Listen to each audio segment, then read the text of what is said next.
मैं एक कॉकरोच हूं। नितिन गडकरी जी, मेरे आपसे कुछ सवाल हैं।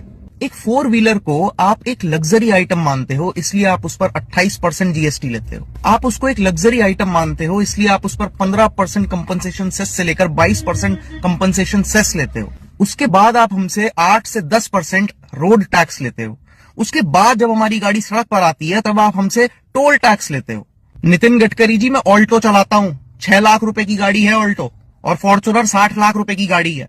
एक टोल पर फॉर्च्यूनर वाला आदमी और एक ऑल्टो चलाने वाला आदमी बराबर टोल देता है। ये कहां का सोशल जस्टिस है? इसको आप कैसे जस्टिफाई करोगे? 6 लाख की गाड़ी और 60 लाख की गाड़ी में फर्क नहीं है क्या? चलो, ये तो समझ में आ गया। एक बार के लिए मान लेते हैं ये सब जस्टिफाइड है। लेकिन जो येलो नंबर प्लेट की कार है, जो टैक्सी ड्राइवर्स चलाते हैं, आप उस पर भी 28% जीएसटी चार्ज करते हो। आप उनसे भी 15 से 20% कंपनसेशन सेस चार्ज करते हो। आप उनसे भी 8 से 10% रोड टैक्स लेते हो। आप उनसे भी टोल टैक्स लेते हो। वो अपने मन से टैक्सी नहीं चलाता है, वो इसलिए टैक्सी चलाता है क्योंकि आप उसको रोजगार देने में फेल हो गए। आपको उसको सब्सिडी देनी चाहिए थी, लेकिन आप उसको GST, compensation cess, road tax, toll tax के नाम पर लूट रहे हैं। इसके बाद आते हैं पेट्रोल की प्राइस पे। कोविड काल में जब पूरी दुनिया में तेल का दाम इतना कम था, हम तब भी इसी रेट पर पेट्रोल खरीद रहे थे।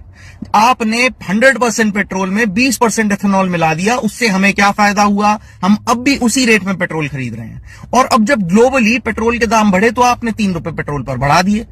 तो ये जो सस्ता पेट्रोल कोविड काल में खरीदा गया था, इसका मुनाफा किसको हुआ? ये जो 100% फ्यूल में 20% एथेनॉल मिलाया गया, इसका मुनाफा किसको हुआ? जो व्हीकल्स E20 कंप्लाइंट नहीं थे और वो फिर भी आपका E20 फ्यूल डलवा रहे हैं, उनकी जो माइलेज खराब हुई, उसका हिसाब कौन करेगा? इसके बाद आते हैं तीसरे सवाल पर।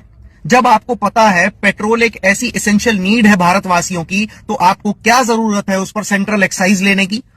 आपको क्या जरूरत है उस पर स्टेट वैट लेने की? As a member of Cockroach Janata Party, Mr. Nitin Gadkari ji, I want your resignation from the post of Minister of Road Transport and Highways. You don't deserve that post.